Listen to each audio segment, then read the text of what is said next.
how are you doing? So if you're single, you've taken your time and now you feel you want to jump back in, you want to date again, congratulations. And hey, dating should be fun and should be interesting, and that's what I want to talk about today. But by the way, if you've been in a string of toxic relationships, or you have a pattern of the kind of men that you date and you're not able to cut that pattern, hey, I'm here. You can book one of my packages, which is about dating and relationships. Now, you want to start to date again, but you're not sure if you're ready. I get this question a lot. You're not sure if you're ready. So I decided to just put all the reasons here, some of the most serious reasons as to how to know if you're ready to date again. Number one, you know you're ready to date again when you have a sense of self. Like you have your own personal goals, you have your own relationships, friendships. I mean, you have your own friendships and relationships with your family members. You have your hobbies, you have things that you actually enjoy to do. When you have a sense of self, you're ready to date again. The problem is, if you don't have a sense of self, you don't have hobbies, you're just there waiting for that man to come and make you happy. Now that's a problem. You're not ready. You need to have your life full of fun, and you have a full life. You need to live your life like 100% without leaving a gap for someone else. Because you know what we say, healthy relationships, one healthy individual, another healthy individual, a healthy relationship. Yeah, I had to do it like that. Number two, you should be aware, if you're aware of how your childhood wounds can affect your relationship, can show up in a relationship. If you went through childhood trauma, which I sing about all the time, because when you heal your trauma, it's everything. When I healed my trauma, my life just skyrocketed, you guys. Anyway, so when you know your trauma, what did it do to you? Did it leave you clingy? Do you have abandonment issues? Are you emotionally unavailable? What did it do to you? You need to know that, so that you know how it can show up in a relationship. If you don't know that, hey, I'm here, so we can go through your childhood. I can be here to help. I'm here to help you, because actually one of my packages is about healing trauma. It's called personal development. Now, number three. You have number three, right? You have clarity about your past relationships, and you have taken accountability of your part in those relationships on your own. I'm not saying you go tell your exes, oh, I did. No, you already know you have clarity. Why did this relationship end? What part did you play in it ending? What could you have done different? Like you are aware of your role in those relationships. That's number three.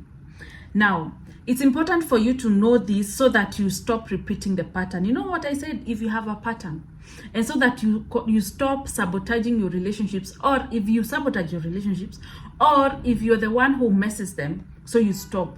If you're the one who cheats, or if you're the one who enables them. You know, sometimes we want to run to victims, but you have a role to play in the sense that you probably enabled that toxic man or that narcissist. For those of us who've dated narcissists before and are out here talking about it, yeah, it's a serious one.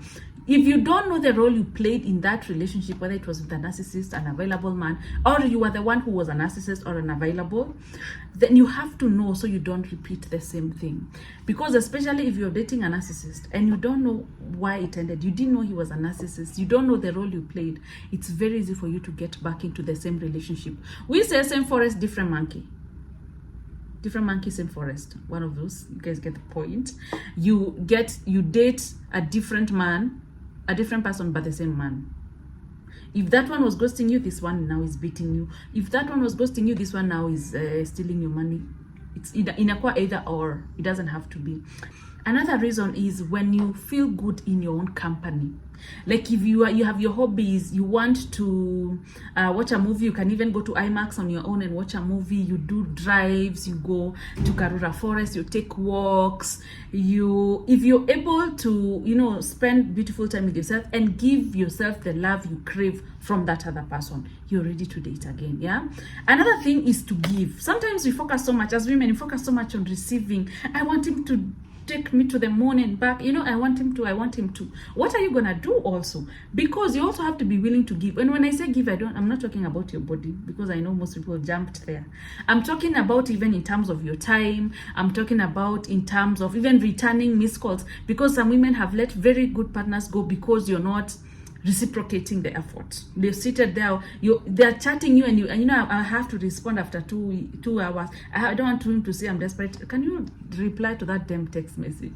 Yeah.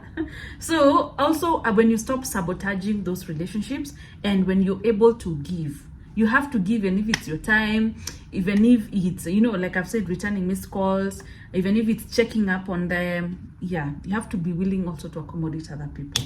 Yeah. The final one, you need to know the qualities you want in a partner. What do you want him to look like? What kind of qualities do you want him to have, without being too fixated on the physical aspect of that person? Focusing on his qualities, on his values, on character. You already know the qualities of the man you want, right? So we said we're writing them. How do you have a list? You need to have a list so that it can guide you. Yeah, the list of the kind of relationship you want, of the kind of man you want. And we say when you have that list of the kind of man you want, you also have to be everything on that list. I am so huge about relationships, because relationships can be beautiful. They can make or break. Yeah, they can mess you up, and they can be the best thing you ever did. And we say the most important decision you make in your life is who you marry. Yeah, because you know what we say, spending the rest of your life, like forever. Do you know what forever means? So you really want to be careful, and you really want to take your time before you get there. So if you want to date again, you are waiting for a sign. This is your sign. You can jump there and start meeting those wonderful men and have fun. Dating is supposed to be fun. Sometimes we are too uptight with rules and all those things. It's okay to have boundaries, but have fun. And there's a difference. I'll talk about one of these days. I'll talk about the difference between having boundaries and self-sabotage, because some of us don't put boundaries, we just sabotage. You don't want to tell people, this is my line, if you cross it, I'm done. But you have an imaginary line in your head, a boundary, and then when they cross it, you're so fast to block them and delete their number. So there's a difference between setting boundaries and self-sabotage. I'll talk about that one of these days. So dating is fun. It's supposed to be fun. Look out for yourself. Yeah. And sometimes you don't know you're ready to date again until you start dating again, and then you realize, whoa, I need to take some more time. I'm not ready for this emotional thing, this emotional shit. I need to take some time off, and it's okay. Take as much time as you need. Yeah, if you need help, come. That's what I do. I'm here to support you, and I don't judge, and I come down to your level. Yeah. Sawa. So have you booked your tickets? I'll keep reminding you here. We are launching my first book. This book is, oh my God, it's everything I want in a book. You know, anyway, so book your tickets to the event. Tickets are running out fast. I'll keep telling you that. I don't want you guys, I should have actually have tables for my YouTube fans. Ndio mkikuja nijo mmeka side gani. Yeah, you have a special place in my heart, because this is where I started my mission, and now it's grown so much, and now I've got corporate even wanting me to train their employees and all that. Oh, I'm so grateful, and I thank God. Anyway, bye.